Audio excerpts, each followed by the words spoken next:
थे।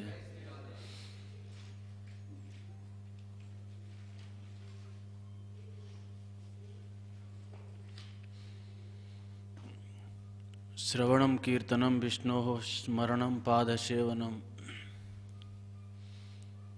अर्चनं वंदनं दास्यं सख्यमात्मनिवेदनम्।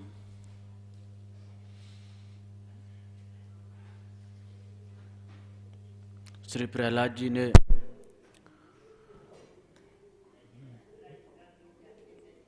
श्रीमद् भागवत जी में सप्तम स्कंद के पंचम अध्याय में ये नवदा भक्ति का निरूपण किया।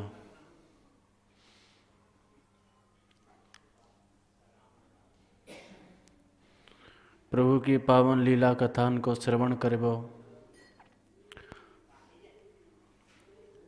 उनकी लीला कथा नाम आदि का गान करना,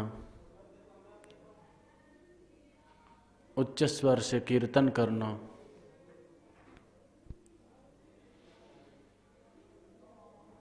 मन से उनकी पावन लीलाओं का, उनकी कथाओं का स्मरण करना,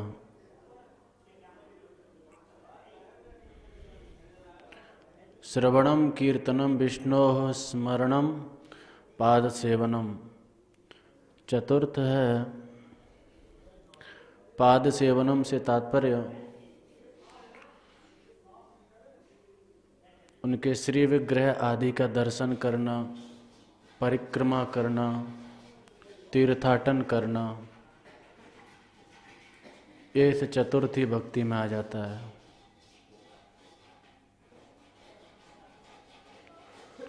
पंचम अंग है अर्चन,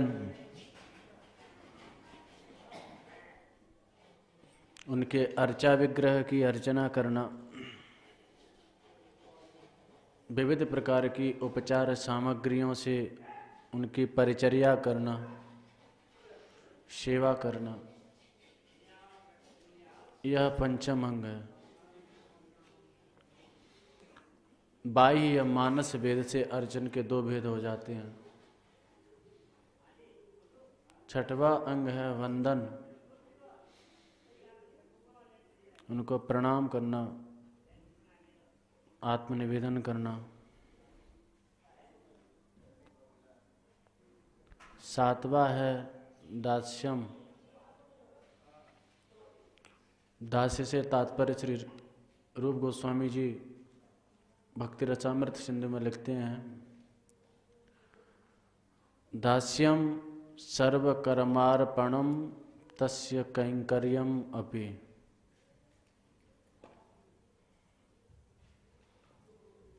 दास भाव से सेवक की तरह अपने समस्त कर्मों को भगवान के अर्पित कर दे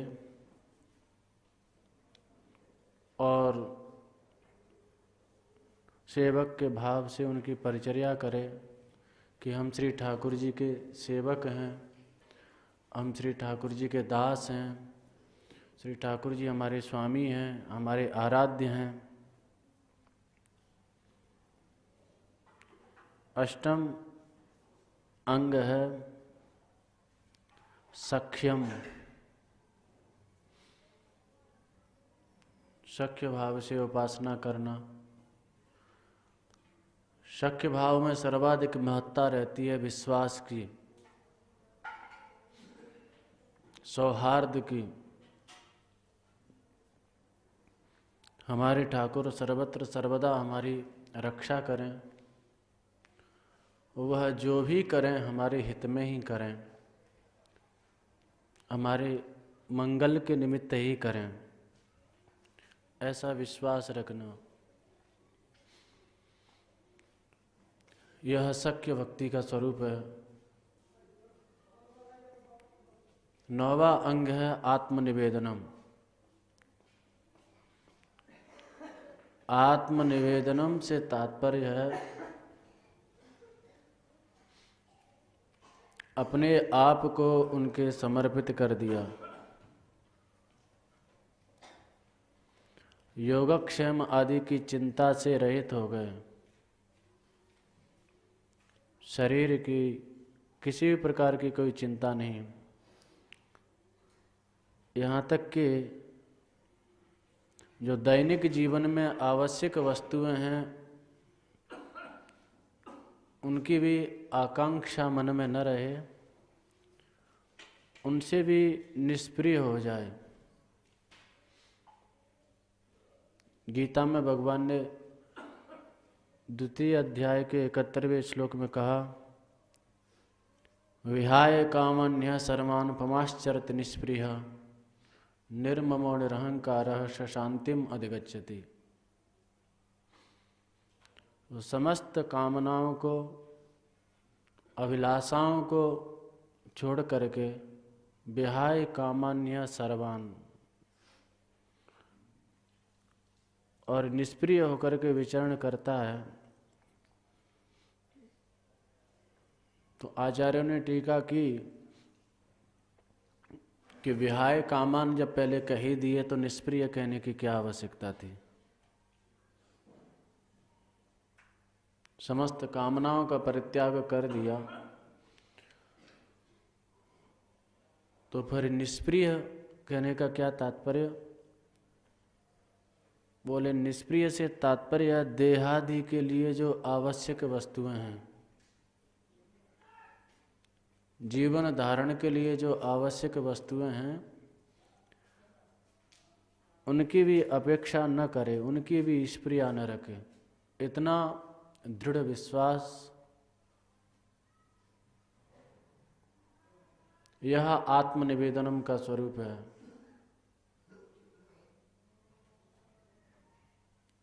जिन ठाकुर जी को सर्वस्व समर्पित कर दिया वह सर्वज्ञ हैं, सब कुछ जानते हैं। ऐसा नहीं कि उनसे कुछ छुपा हो। जानत हो सुख दुख सब जन के, मुख कर कहा कहो रे, जैसे राखो वैसे रहो रे। सूरदास जी का पद। कबहू के चढ़ो तुरंग महागज, कबहू के भार बहो रे।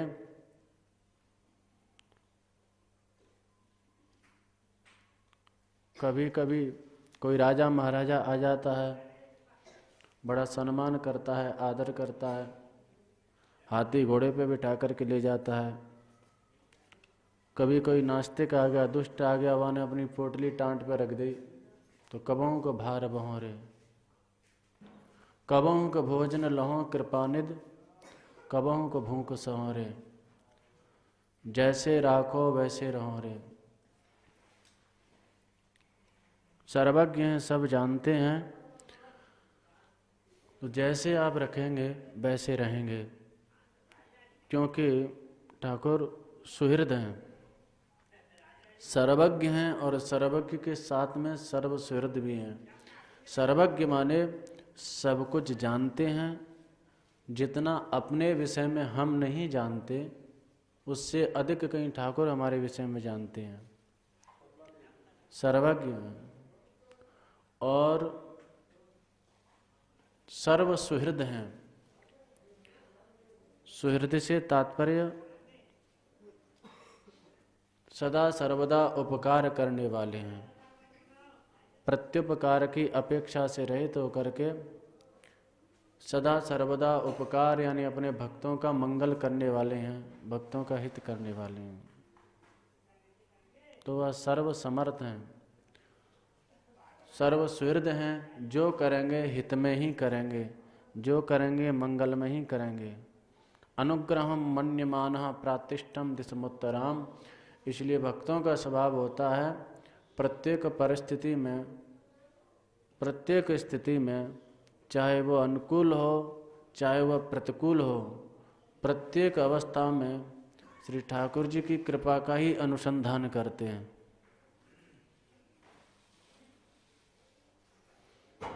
नारद जी 5 वर्ष के बालक थे।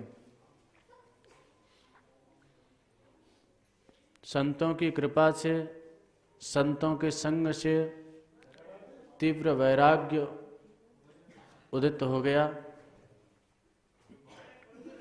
ठाकुर जी के चरणों में रति हो गई।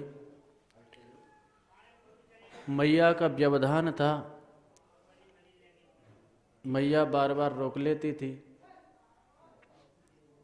तो नारद जी के मन में आता, कब वह दिन आए कि मैं एकदम निर्मुक्त होकर के ठाकुर का भजन करूं। मैया का स्नेह कुछ अधिक था।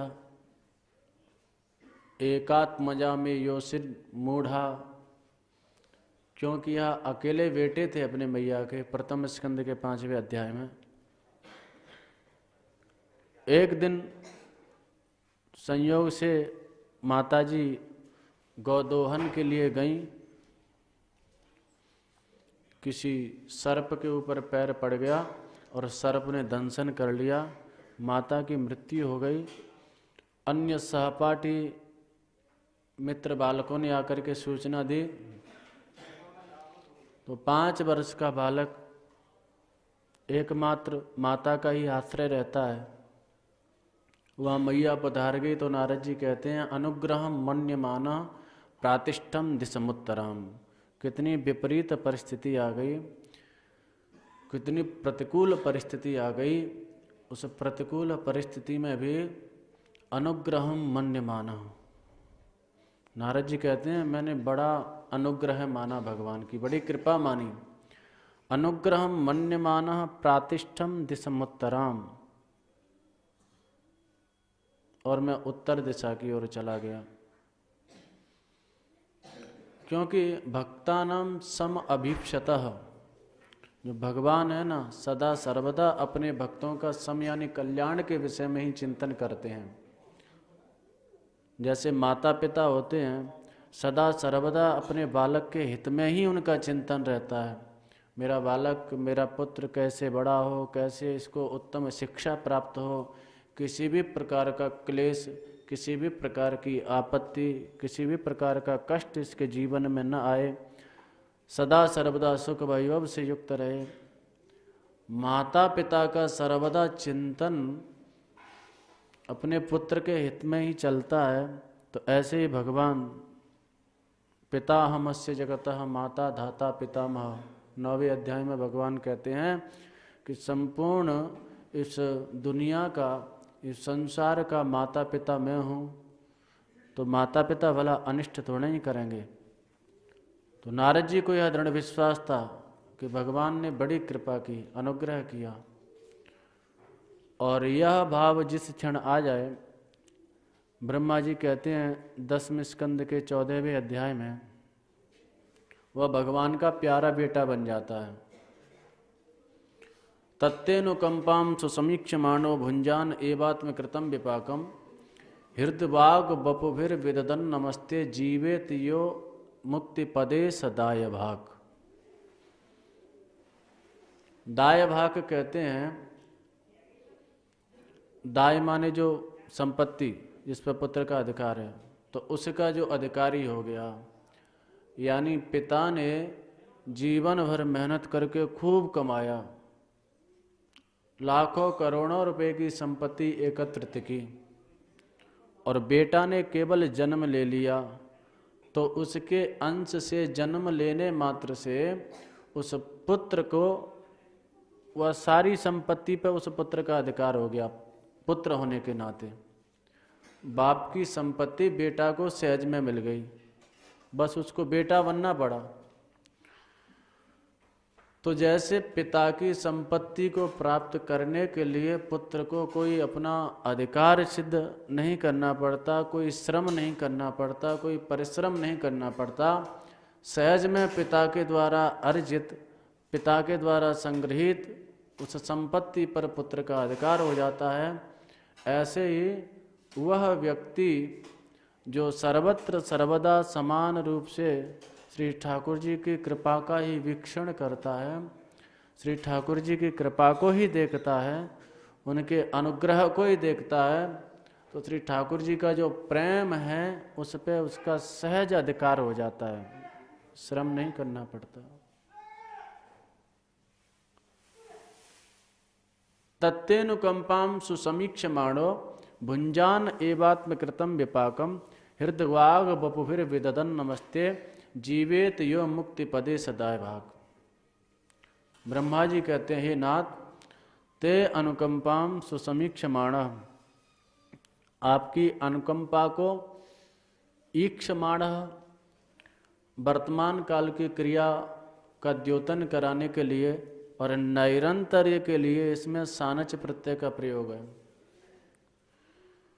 ते अनुकंपाम सुसमीक्षमाणो, ईक्षमाण न कहा, ईक्षमाण माने देख रहा है, उसमें सम उपसर्ग और लगा दिया और केवल समीक्षमाण नहीं कहा, सम उपसर्ग नहीं लगाया, यानी सु उपसर्ग और लगा दिया। सुसमीक्षमाण से तात्पर्य यानी भली भांति अच्छी प्रकार से सदा सर्वदा आपकी कृपा का ही अनुसंधान कर रहा है। तत्तेनुकंपाम, आपकी अनुकंपा को सुसमीक्षमाण, तो उससे लाभ क्या होगा? यदि सुख वैभव आदि आएगा तो जो सुख वैभव धन प्रतिष्ठा आदि बढ़ती है तो साथ में उसका मद भी आ जाता है, अभिमान भी बढ़ जाता है।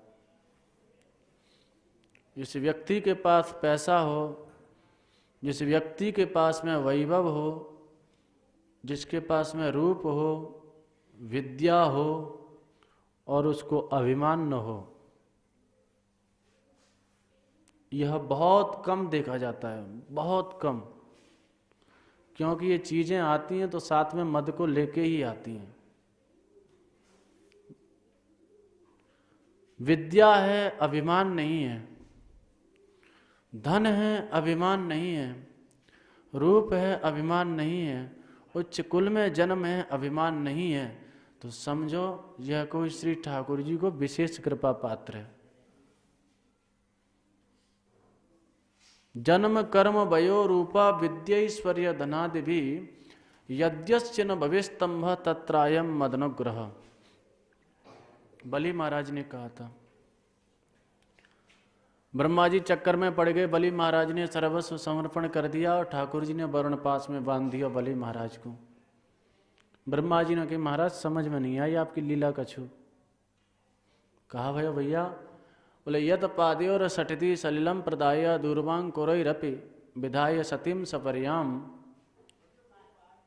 कोई एक सामान्य व्यक्ति आपके चरणों में एक तुलसी दल चढ़ा देता है, थोड़ा सा जल चढ़ा देता है, उसी से आप अपने आपको उसके अधीन कर देते हो, उसके ऊपर ऐसी अनुग्रह की वर्षा करते हो।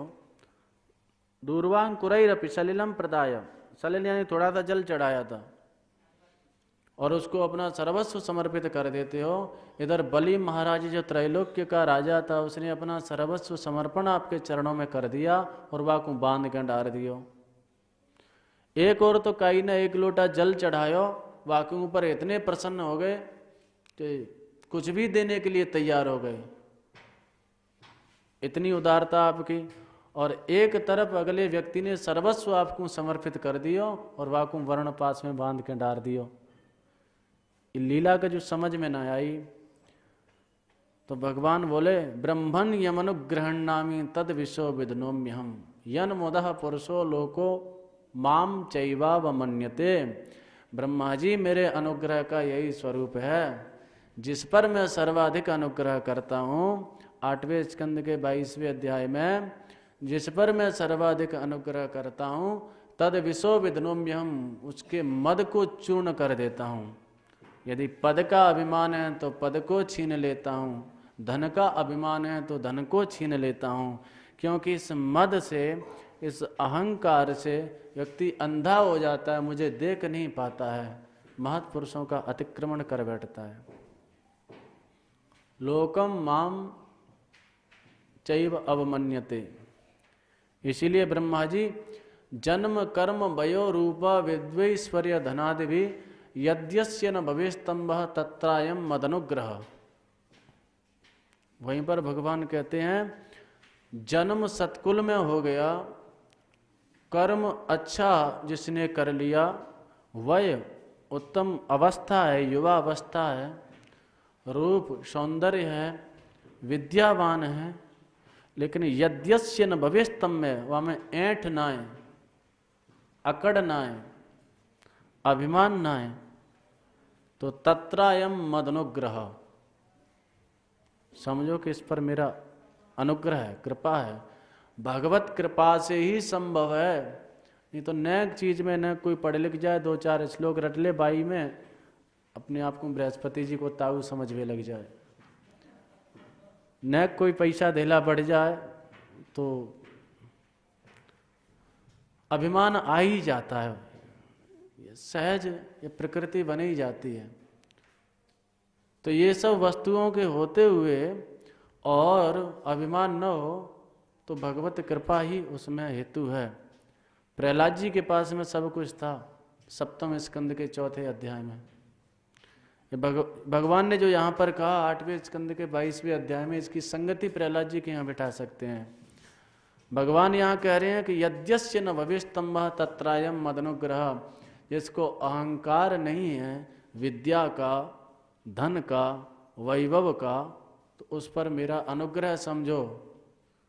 तो प्रहलाद जी के यहाँ देख सकते हैं 7वें स्कंद के 4th अध्याय में, विद्यार्थ रूप जन्माढ्यो मानस्तंभ विवर्जिता। विद्वान बनना कोई बड़ी बात नहीं, धनवान बनना कोई बड़ी बात नहीं, बड़ी बात यह है कि विद्वान होते हुए, धनवान होते हुए मानस्तंभ विवर्जिता, ये ऐंठ ना है। स्तंभ माने ऐंठ, मान माने सम्मान आदि की अपेक्षा। प्रहलाद जी विद्यार्थ रूप जन्माढ्य, विद्या माने ज्ञान के भंडार थे, केवल एक सामान्य बालक ही नहीं था, अगाध ज्ञान के भंडार थे प्रहलाद जी। क्योंकि जब भक्ति का उदय होता है तो ज्ञान वैराग्य तो सहज में चले आते हैं। तुष्टि ही पुष्टि ही क्षुद पायो नु घासम, एकादश स्कंद में श्री ठाकुर जी कहते हैं, जैसे कोई व्यक्ति भोजन करता है तो भोजन काल में उसको तुष्टि पुष्टि क्षुधा निवृत्ति, निमि महाराज के प्रश्नों के उत्तर में योगेश्वर कहते हैं कि तीनों क्रिया एक ही साथ होती हैं, तुष्टि पुष्टि क्षुधा निवृत्ति। प्रतिग्रास में भोजन ग्रहण कर रहा है तो भाई समय वाको प्रतिग्रास में तुष्टि भी होगी, पेट भी भरेगो, पुष्टि भी, साथ ही साथ जैसे खाएगो शरीर में शक्ति भी आएगी, और क्षुधा निवृत्ति, ये तीनों क्रिया, भूख की निवृत्ति, प्रपद्यमानस्य तथा स्नतस्यु तुष्टि पुष्टि क्षुद पायोनुघासम। तो वैसे ही श्री ठाकुर जी के जो भजन परायण हैं, भक्ति परायण हैं, तो वह में तुष्टि पुष्टि क्षुद पायोनुघासम, जैसे भोजन करने वाले व्यक्ति को प्रतिग्रास में तुष्टि यानी उदर पूर्ति, पुष्टि माने शरीर में शक्ति, क्षुद अपाय माने भूख की निवृत्ति प्रतिग्रास में होती है, ऐसे ही प्रपद्यमानस्य जो भजन परायण है उसमें ज्ञान, वैराग्य और भक्ति तीनों की क्रमशः वृद्धि होती चली जाती है। तो प्रहलाद जी तो परम भागवत थे, अगाध ज्ञान के भंडार थे। विद्यार्थ, अर्थ माने पैसा की कोई कमी नहीं, हिरण्यकश्यपु को त्रैलोक्य पे शासन हो, सवरे लोकपाल आके बाकी परिचर्या करने में लगे रहते। तो विद्यार्थ रूप, और बड़े सुंदर थे, विद्यार्थ रूप जन्माढ्यो लेकिन मानस्तंभ विवर्जिता, अकड़ नहीं थी।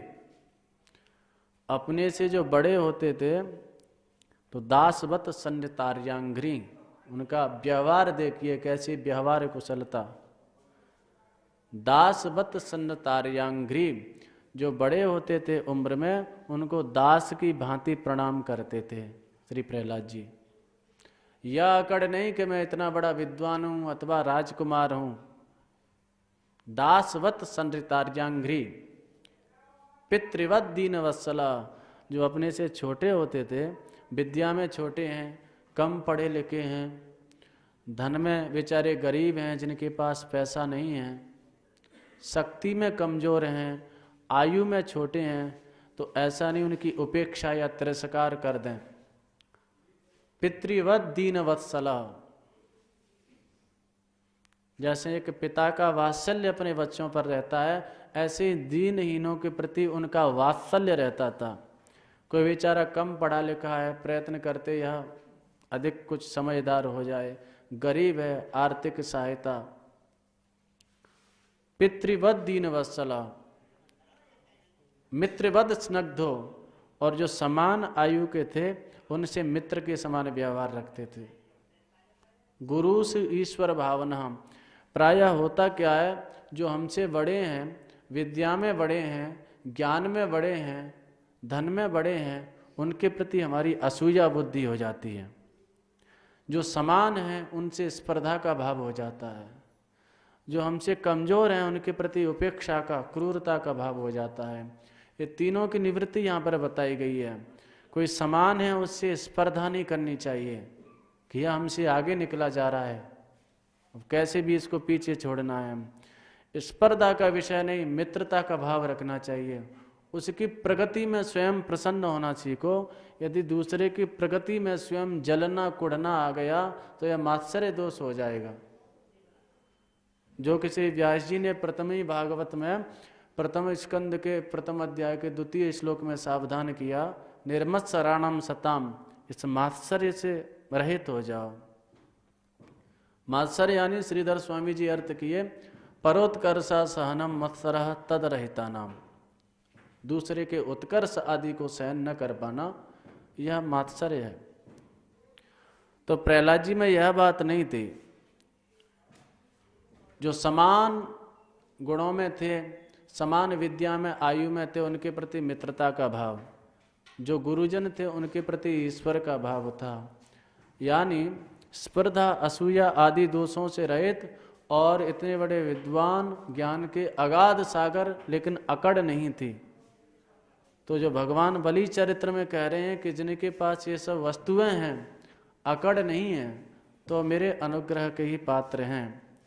तो सर्वत्र श्री ठाकुर जी की कृपा का हम अनुसंधान करेंगे तो हमारे पास जो सुख वैभव विद्या आदि जो आएंगे, तो इनमें भी हम अपना स्वत्व न मान करके, अपना वैशिष्ट्य न मान करके, भगवत कृपा का ही जो वीक्षण करेंगे, भगवत कृपा को ही देखेंगे, तो अभिमान नहीं आएगा।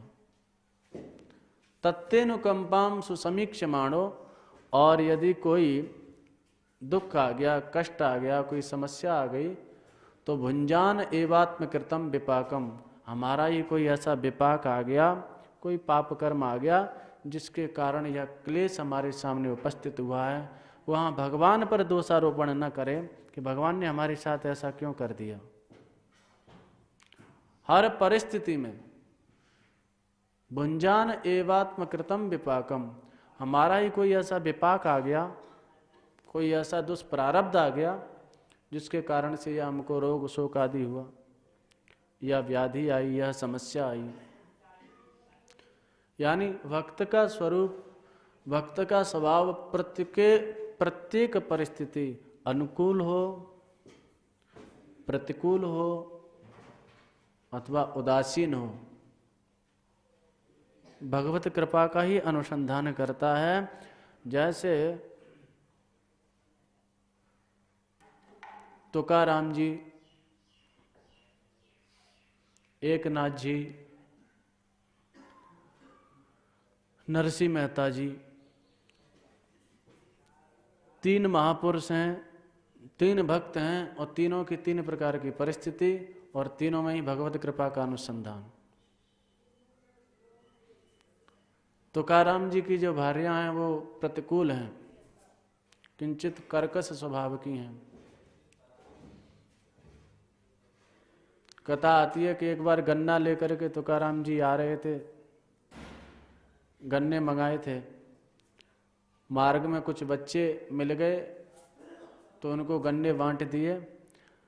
घर तक पहुंचे तो एक गन्ना बचा, पत्नी खींच करके बैठी थी, देखे कुछ लाएंगे बाहर से, देखा तो एक गन्ना था। क्या लाए हो? ये गन्ना लेकर के आया हूं देवी।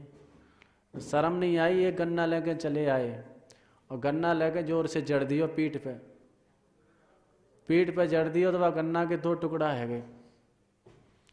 तुकाराम जी कहे, अरे देवी तने मेरो काम सरल कर दियो, मुझको तोड़ना पड़तो, अब ले एक टुकड़ा है तू चूस ले, एक हम चूस लेंगे।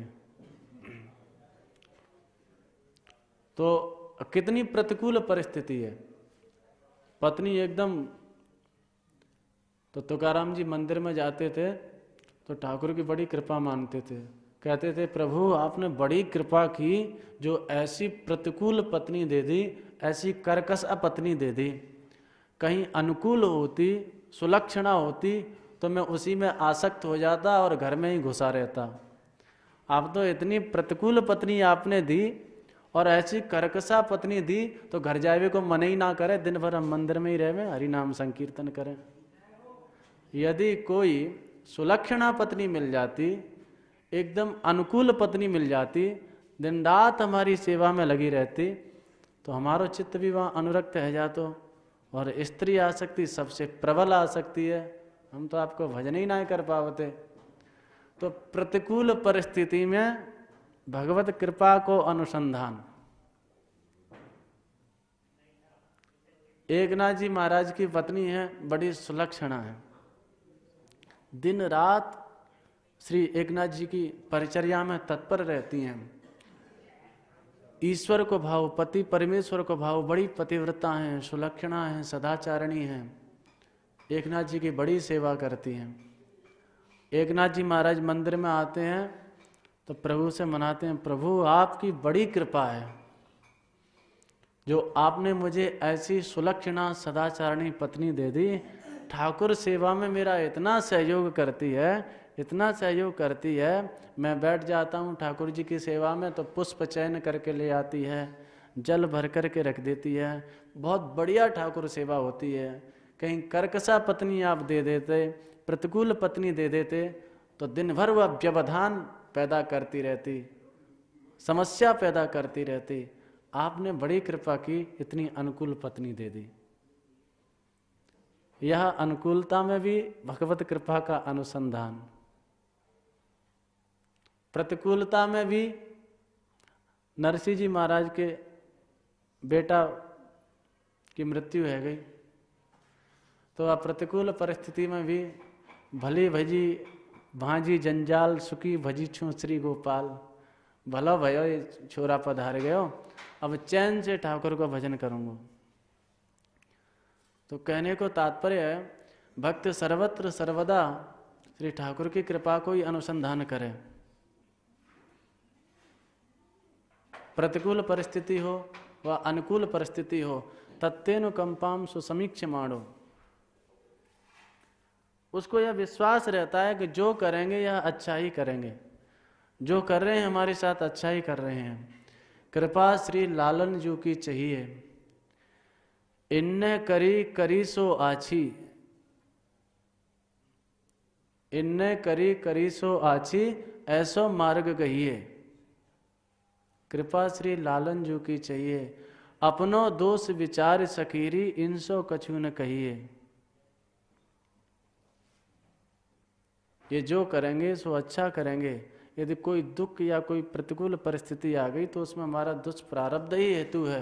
तो तत्तेनुकंपाम सुसमीक्ष माणो, जो आत्मनिवेदन जो भक्त कर देता है वह सर्वत्र सर्वदा ठाकुर की अनुकंपा का ही निरीक्षण करता है प्रत्येक परिस्थिति में। तो ऐसा जो भक्त है उसको अन्य इतर कोई साधन वादन करने की जरूरत ना पड़े। तत्तेनुकंपाम सुसमीक्षमाणो भुंजान एवात्म कृतम विपाकम, हृत वाग बपुभिर विददन नमस्ते। हृद माने ऐसा विश्वास, केवल यह वाणी का विषय न बने। वाणी से तो करें सब ठाकुर की कृपा है और अंदर ही अंदर ग्लानि हो रही है, क्लेश हो रहा है। हृद वाग वपुभिर, वाणी से मन से ऐसा दृढ़ अंगीकार कर ले, स्वीकार कर ले, तो मुक्ति पदे स दाय भाग। मुक्ति पद यानी मुक्ति का, मोक्ष जो भगवान की संपत्ति है वह को वह दाय भाग बन जाए। दाय भाग यानी वो अधिकारी बन जाए। जैसे पिता की संपत्ति को अधिकारी पुत्र सहज में है, वह कोई श्रम ना करनो, कोई परिश्रम ना करनो, सहज में पिता की संपत्ति पर उसका अधिकार है। ऐसे ही मुक्ति पद का, अथवा वैष्णवाचार्यों ने तो अर्थ किया कि मुक्ति भी जाके चरणन में रहवे, पैरन में पड़ी रहवे, ऐसे ठाकुर जी के प्रेम को वह अधिकारी हो जाए। क्योंकि भक्तजन तो मुक्ति को भी ठोकर मार देते हैं, तो मुक्ति जाके चरणन में पड़ी रहवे, ऐसे ठाकुर के प्रेम के वह सहज में अधिकारी बन जाएं। क्योंकि आत्मनिवेदन कर दिया पूर्ण रूप से। तो श्रीधर स्वामी पाद यहाँ पर उदाहरण दिए हैं, जैसे काई ने किसी गैया बेच दी, आपके पास कोई गाय थी, आपके पास जब तक वह गाय थी उसकी देखभाल, उसकी सुरक्षा का दायित्व आपका था। अब आपने किसी अन्य सज्जन को बेच दी तो फिर आपको कोई चिंता नहीं है, और बाकी देखभाल, बाकी सुरक्षा, गैया ने चारो खायो कि नहीं, गैया ने पानी पियो कि नहीं, यह जो अब दायित्व है, यह जो चिंता है, अब उस सज्जन की हो गई जिसको आपने बेच दी। तो ऐसे जब आत्मनिवेदन कर दियो तो फिर ठाकुर की जिम्मेदारी, ठाकुर को दायित्व बने, तो भक्त एकदम निश्चिंत हो जाए, योगक्षेम आदि की चिंता से रहित हो जाए। फिर भगवान स्वयं बा को योगक्षेम बा को पालन करे हैं। अजगर करे न चाकरी, पंक्षी करे न काम, दास मलु का कहे गए, सबके दाता राम। ये दोहा मलुकदास जी ने लिखो। यहाँ के पीछे उनके जीवन की एक बहुत सुंदर घटना भी है। आरंभिक काल में श्री मलुकदास जी कर्मवादी थे, कर्म पर उनका विश्वास रहता था कि भाई कर्म करेंगे तभी तो कुछ मिलेगा। भक्ति में इतना दृढ़ विश्वास नहीं था। तो कोई भी संत महात्मा लोग जब आते थे गांव में तो उनसे वाद विवाद करवे लग जाते। बोले इतने सब बाबा जी डोल रहे हैं, यदि ईमानदारी से मेहनत करें तो राष्ट्र की कितनी प्रगति हो, देश की कितनी उन्नति हो, बैठे बैठे खाओ करें। तो कोई महात्मा आते, कोई संत आते, उनसे वाद विवाद करवे लग जाते। एक बार संतों की टोली आई तो वही विवाद आरंभ हुआ। इन्होंने कहा देखो या फालतू का बैठे बैठे खाते रहते हैं, मेहनत करें, कर्म करें तो कुछ देश की प्रगति हो, राष्ट्र की उन्नति हो। और संतों ने कहा अरे भैया हम तो काई को ना खावे, हम तो अपने ठाकुर को खावें, हमारा ठाकुर हमको दे पाले। बोले कर्म ही नहीं करेंगे तो ठाकुर का मुंह में थोड़ा ही दे जाएगा, अरे हाथ से उठाना तो पड़ेगा टूक। बोले ना ऐसी बात ना, विश्वास करके देख लो, ठाकुर अपने आप मुंह में देगो। अच्छा, बोले हाँ तुम भगवान का नाम ले करके देखो, भगवान अपने आप तुम्हारे भोजन आच्छादन की व्यवस्था करेगा। और बोले ऐसा नहीं हुआ, मलुकदास जी ने कहा यदि ऐसा नहीं हुआ तो तुम सब, तुम्हारी पराजय मानी जाएगी, और ऐसा हो गया तो मैं तुम्हारा चेला बन जाऊंगा। शर्त हो गई। महात्माओं को तो दृढ़ विश्वास था। अब मलुकदास जी ने सोची कैसे भी ये सबरे बाबा जी ने झूठे करूंगो, मतलब कैसे भी इनकी बात असत्य सिद्ध हो जाए, झूठी सिद्ध हो जाए, तो क्या करूं। तो एक घनघोर जंगल में गए, एकदम निर्जन जंगल में जहां कोई भी नहीं था। एक सघन वृक्ष देखा, उस वृक्ष पे जाकर के जो पत्तों में जाकर के छुप गए प्रातः काल की वेला में, और वहाँ श्री राम जय राम जय जय राम, श्री राम जय राम जय जय राम, श्री राम जय राम जय जय राम, ये जपे लग गए। कोई भाव से, प्रेम से नहीं, वो तो संतों को झूठा सिद्ध करना है उनके। क्यों, संतों ने कहा था तुम भगवान का नाम लोगे तो निश्चित तुमको हाथ भी उठावे की जरूरत ना पड़ेगी, भगवान स्वयं अपने हाथ से तुम्हारे मुंह में टुकड़ा दे जाएगा, प्रसाद दे जाएगा। तो यह बात को असिद्ध करवे के लिए, क्योंकि ऐसा कभी होता है क्या, ऐसा तो कभी होता नहीं, ऐसी उनके मन में धारणा थी। तो पल्लवों में छुपे हुए, इसीलिए ऐसे जंगल में आए थे कि कोई देख नहीं ले, कोई आए नहीं तो यहाँ भोजन कैसे देंगे भगवान। तो श्री राम जय जय राम बैठे बैठे पत्तों में छुपे छुपे जब कर रहे थे, तो भाई संतों की बात असिद्ध थोड़ा ही हो जाएगी। तो उनका दृढ़ विश्वास था। वाही समय भगवत इच्छा से कुछ व्यापारियों का मंडल आया, दूर देश से व्यापार करके आ रहे थे। मध्याह्न काल की बेला थी। विचार किया भाई अब तो श्रांत हो गए हैं, यहीं पर विश्राम किया जाए, यहीं पर भोजन आदि की व्यवस्था की जाए। अब तो व्यापारी मंडल ने वहाँ पर उत्तम उत्तम सब पैसा वाले बड़े बड़े सुंदर पकवान बनाए, बड़ी बड़ी सुंदर सुंदर वस्तुएं बनाई। ऊपर जो धुआं उठ के जा रहा हो तो मुंह में पानी आ रहा हो तो, लेकिन क्या करें, वो संकल्प तो ले लिए हैं ऐसा। बड़े सुंदर सुंदर पकवान बनाए उन संतों ने, उन व्यापारियों ने। और जैसे ही बना करके खाने के लिए तैयार भये, इतने में घोड़ों की आवाज़ सुनाई दी।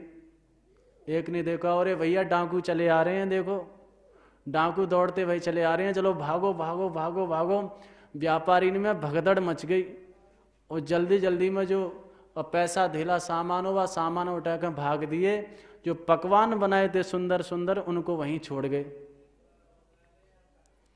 व्यापारियों ने भाग करके अपनी जान बचाई।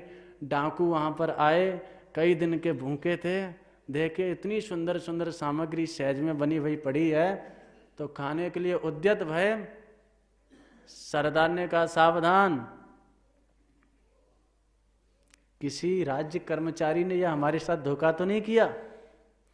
अरे पहले यहाँ आसपास में देखो, कहीं काई ने बढ़िया बढ़िया लड्डू बना दिए हो, इनमें मिला दियो जहर, और हम भूखे आवे, हम जा जहर के लड्डू ने खा लें, मर जाएं और इनाम को वो ले ले। तो देखो यहाँ कोई छुपा तो नहीं है, राजा का कोई कर्मचारी। तो डाकुओं ने देखा, एक की दृष्टि ऊपर पड़ी तो मलुकदास जी अपने आप को छुपा रहे थे पत्तों में। एक ने की सरदार देखो ये छुपा बैठो है, यही की करतूत दिखे ही। सरदार ने की, अरे इसको पकड़ के लाओ, नीचे नीचे उतर। तो नीचे नहीं उतरते हैं। सरदार को विश्वास हो गया जरूर इसने गड़बड़ किया है। दो डाकू चढ़े ऊपर और जबरदस्ती पकड़ के नीचे लाए, चल बैठ, बैठा लिए। बोले सरदार को ऐसा लगा कि इसने जरूर इसमें विष मिलाया है।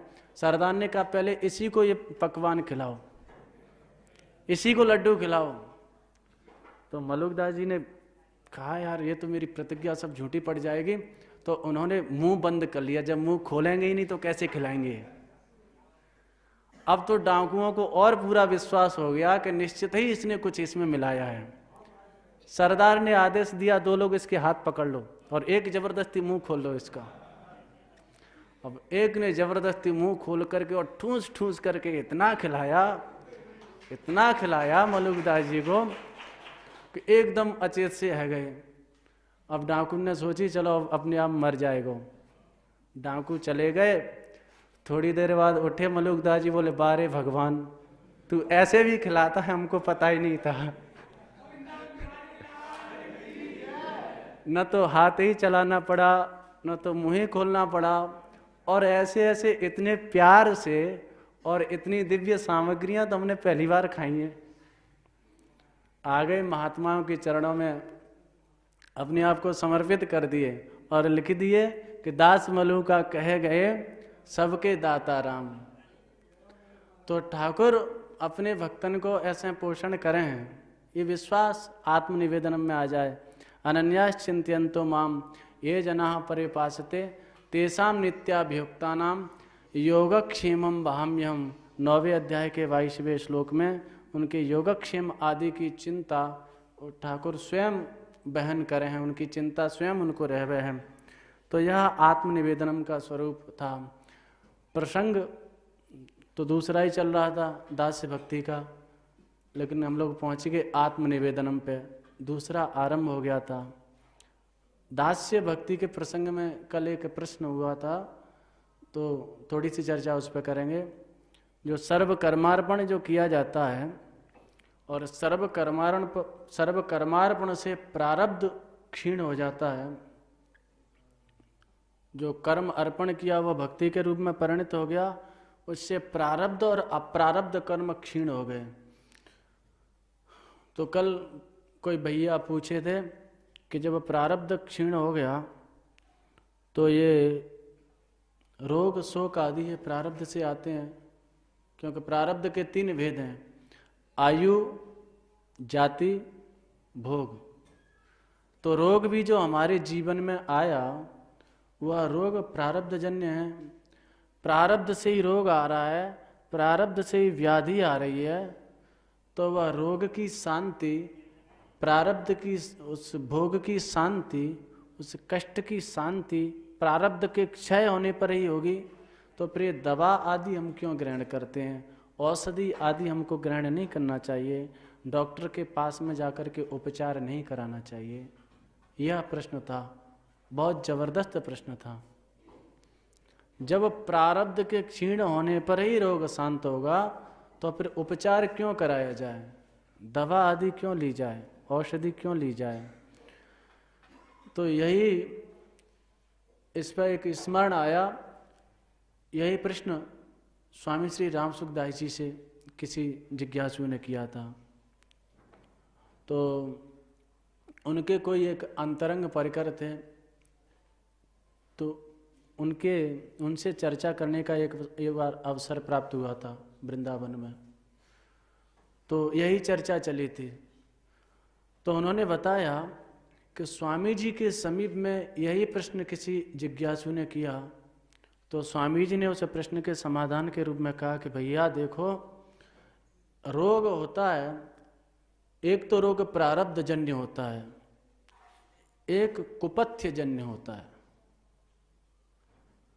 तो जो प्रारब्ध जन्य रोग है वह तो कितनों भी उपचार कराते रहो, जब प्रारब्ध क्षीण हो जाएगा वही समय वह रोग समाप्त होगा। कितने ही लोग दवा खाते रहते हैं, जीवन भर रोग ठीक नहीं हो पाता। वह प्रारब्ध जन्य जो रोग है वह तो प्रारब्ध की समाप्ति पर ही क्षीण होगा। दूसरा रोग है कुपथ्य जन्य। इस पर वह बताए थे कि स्वामी जी के एक फोड़ा भी हो गया था, सामान्य फोड़ा था, सिर में हो गया था। तो बड़े बड़े दुनिया के बड़े बड़े डॉक्टर वैद्य आए। स्वामी जी तो देहातीत महापुरुष थे, भगवत प्राप्त महापुरुष थे। गीता पे उनका कितना चिंतन था, साधक संजीवनी के रूप में देख सकते हैं। तो बड़े बड़े दुनिया के डॉक्टर आए, स्वामी जी कहते थे देखो भाई, कोई प्रबल प्रारब्ध है, जब तक वह क्षीण नहीं होगा इसको आप ठीक नहीं कर सकते। वह फोड़ा ठीक नहीं हुआ। कालांतर में एक सामान्य व्यक्ति आया, सामान्य वैद्य, कुछ समय पश्चात, और उसने कुछ औषधि का लेपन किया, तो जिस फोड़ा को दुनिया के बड़े बड़े डॉक्टर ठीक नहीं कर पाए, वाकू एक सामान्य से वैद्य ने वाकू ठीक कर दियो।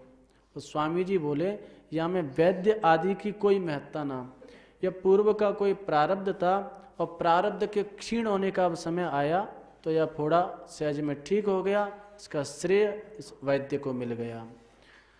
तो प्रारब्ध जन्य जो रोग होगा वो तो प्रारब्ध की समाप्ति पर ही क्षीण होगा, कितना भी उपचार औषधि आदि ग्रहण करते रहें। लेकिन एक कुपथ्य जन्य रोग भी होता है। कुपथ्य जन्य से तात्पर्य है क्रियमाण जो कर्म हम कर रहे हैं, यानी अभी हम जो भोजन कर रहे हैं, यह भोजन क्रियमाण में आ गया। क्रियमाण यानी जो अभी कर रहे हैं। तो क्रियमाण के दो भेद होते हैं, एक तो फलांश, एक संस्कारांश।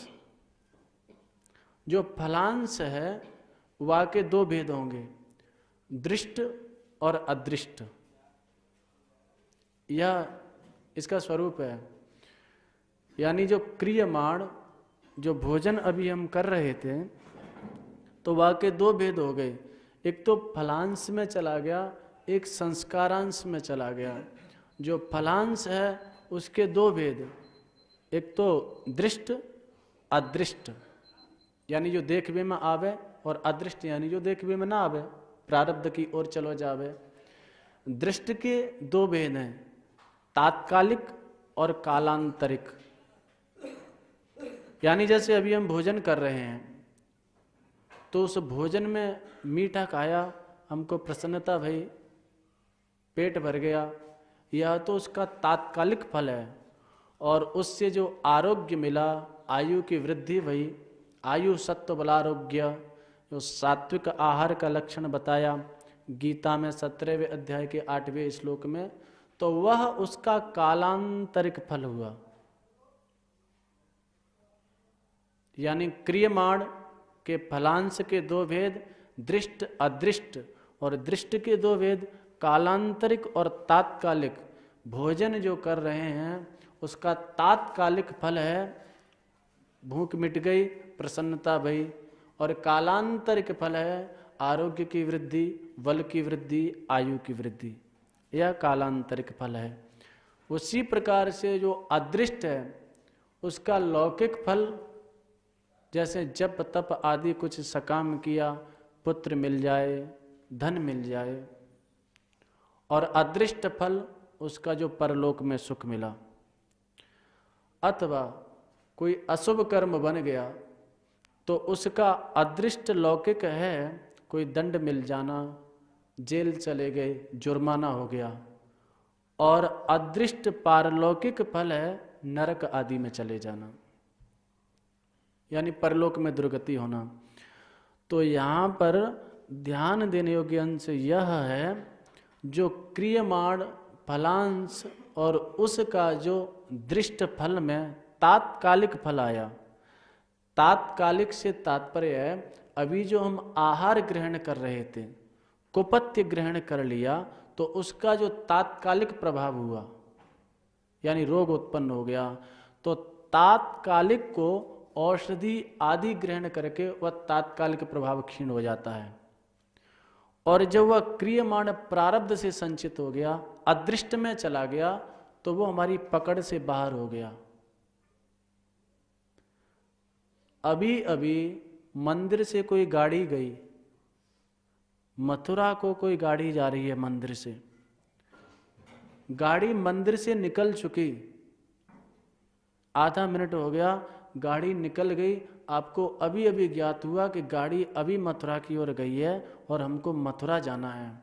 तो ऐसे सीधे दौड़ोगे तो गाड़ी तो आपके हाथ से निकल गई, लेकिन अभी अभी चूंकि गाड़ी निकली है, बीच की गली से निकल के अथवा सीढ़ियों से होकर के जा करके आगे गाड़ी को आप पकड़ सकते हो।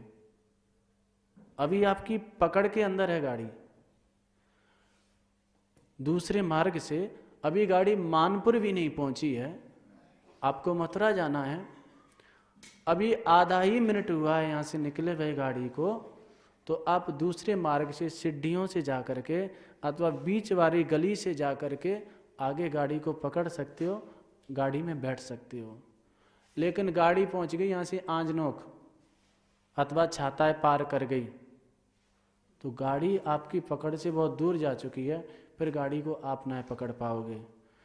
तो जो अभी अभी क्रियमाण का जो तात्कालिक फल है, क्रियमाण यानी जो हमने कुपथ्य सेवन कर लिया, भोजन जो कर रहे हैं तो उसमें जो कुपथ्य खा लिया, तो कुपथ्य जन्य जो रोग है क्रियमाण का तात्कालिक फल है, तो उसका उपचार औषधि आदि से ग्रहण करके देखा जाता है।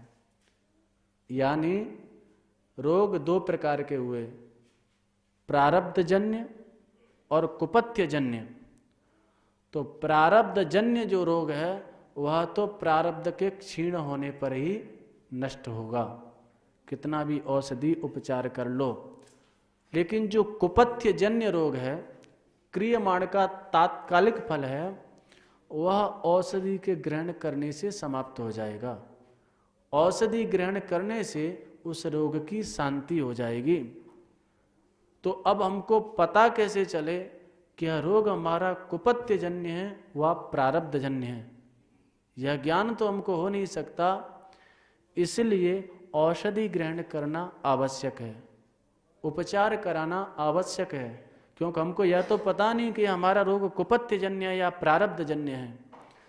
औषधि ग्रहण करेंगे, उपचार कराएंगे, तो जो कुपथ्य जन्य होगा तो रोग नष्ट हो ही जाएगा, और प्रारब्ध जन्य होगा तो अपने प्रारब्ध को भोग करके ही, क्षीण करके ही नष्ट होगा। इसलिए उपचार कराना और औषधि ग्रहण करना यह तो आवश्यक है, क्योंकि हमको पता नहीं कि यह कुपथ्य जन्य है या प्रारब्ध जन्य है। तो ये दो भेद बताए। तो कल प्रश्न था कि यदि प्रारब्ध से ही ये रोग शोक आदि आते हैं, तो प्रारब्ध की परिसमाप्ति पर ही इनका क्षय हुआ, फिर औषधि आदि ग्रहण क्यों करते हैं? तो उसका उत्तर जो स्वामी जी के शब्दों में प्राप्त हुआ कि कुपत्यजन्य या प्रारब्ध जन्य दो भेद किए, तो कुपत्यजन्य रोग की शांति के लिए औषधि उपचार आदि ग्रहण करना आवश्यक होता है। जय श्री राधे।